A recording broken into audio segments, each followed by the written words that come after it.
ශ්‍රේණිය විද්‍යා පෙළ පොතේ ධාරා විද්‍යුතය පිළිබඳ මිනුම් කියලා 7 වෙනි පාඩම තියෙනවා.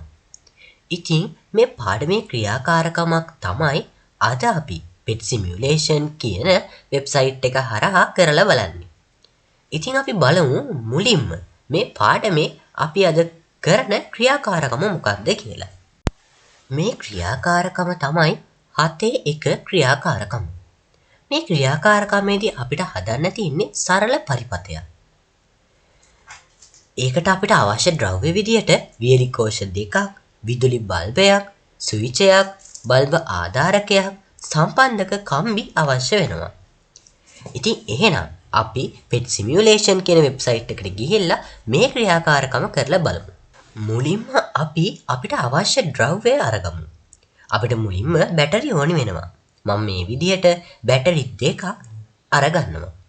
ඊට පස්සේ අපිට බල්බ් එකක් ඕනි වෙනවා. ඉතින් මම මේ විදිහට බල්බ් එකකුත් අරගත්තා. දැන් අපිට ස්විච් එකක් ඕනි වෙනවා. ඉතින් මම ස්විච් එකකුත් අරගත්තා.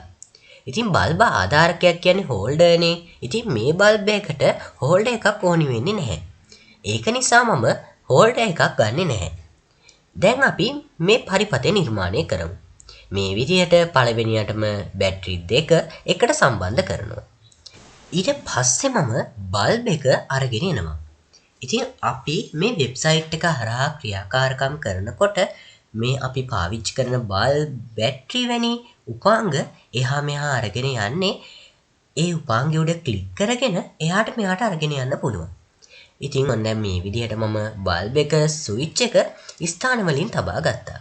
දැන් මම වයර් එකක් ගත්තා. අරගෙන මේ විදිහට බැටරියට සම්බන්ධ කරා. නැවත වයර් එකක් අරගෙන මේ විදිහට කලින් සම්බන්ධ කරපු වයර් එකට සම්බන්ධ කරා. හරි. දැන් මම තවත් සම්බන්ධක කම්බියක් අරගෙන මේ විදිහට බල්බ් එක සහ අනෙක් සම්බන්ධක කම්බිත් එක්ක සම්බන්ධ කරනවා. ඉතින් මේ විදිහට අපිට පුළුවන් අපේ පරිපථය නිර්මාණය කරගන්න.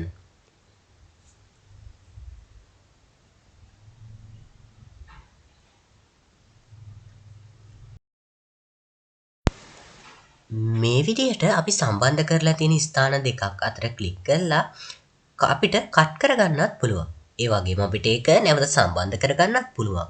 අපි දැන් බලමු අපි හදලා තියෙන පරිපථය සාර්ථකද කියලා. ඉතින් ඒකට අපි ස්විච් එක ඔන් කරලා බලමු. හව්, අපි හදලා තියෙන පරිපථය සාර්ථකයි.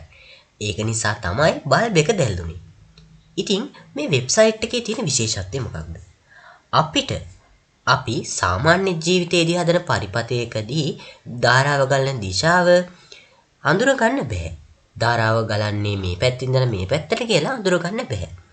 ඉතින් ඒ වුණාට අපිට බලා ගන්න පුළුවන් මේ වෙබ්සයිට් එකේදී මේ ධාරාව ගලන දිශාව අපිට බලා ගන්න පුළුවන්. ඒ වගේම අපිට කැමති බැටරි සංඛ්‍යාවක් භාවිතා කරන්න පුළුවන්. කැමති බල්බ් සංඛ්‍යාවක් භාවිතා කරන්න පුළුවන්. ඉතින් ඒ විදිහට අපිට හරිම පහසුවෙන් මේ වෙබ්සයිට් එක හරහා අපිට ක්‍රියාකාරකම් කරන්න පුළුවන්. ඉතින් ඔන්න මේකේ තියෙන තවත් වාසියක් තමයි අපි මේක පරිපථයේ සංකේතාකාරයෙන් දක්වනකොට මේ පහළ තියෙනවා ඕගොල්ලන්ට පේන බැටරි එක සංකේතයේ තියෙන බටන් එකක්. ඒ බටන් එක අපි ප්‍රෙස් කරාට පස්සේ මේ පරිපථය අපිට සංකේත ඇසුරින් බලා ගන්න පුළුවන්. ඉතින් ඒකත් මේ වෙබ්සයිට් එකේ තියෙන තවත් එක් වාසියක්. මේ සංකේත ඇසුරිනුත් අපිට පරිපථයේ වෙනස්කම් කරන්න පුළුවන්.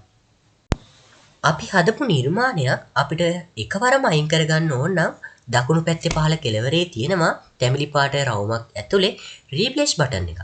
අපි ඒ රීප්ලේස් බටන් එක ප්‍රෙස් කරපු ගමන් අපි හදපු පරිපථය නැති වෙලා යනවා. හරි. ඒ විදිහට තමයි අපි හදපු පරිපථයක් අපි අයින් කරගන්නේ. අපි අද 8 ශ්‍රේණියට අදාළ සරල පරිපථයක් තමයි නිර්මාණය කළේ. ඉතින් තවත් දවසක අලුත් වීඩියෝ එකකින් අපි හම්බෙමු. අතට ඔයගොල්ලන්ගෙන් සමුගන්න. ඔයාලා හැමෝටම සුබ දවසක් වේවා.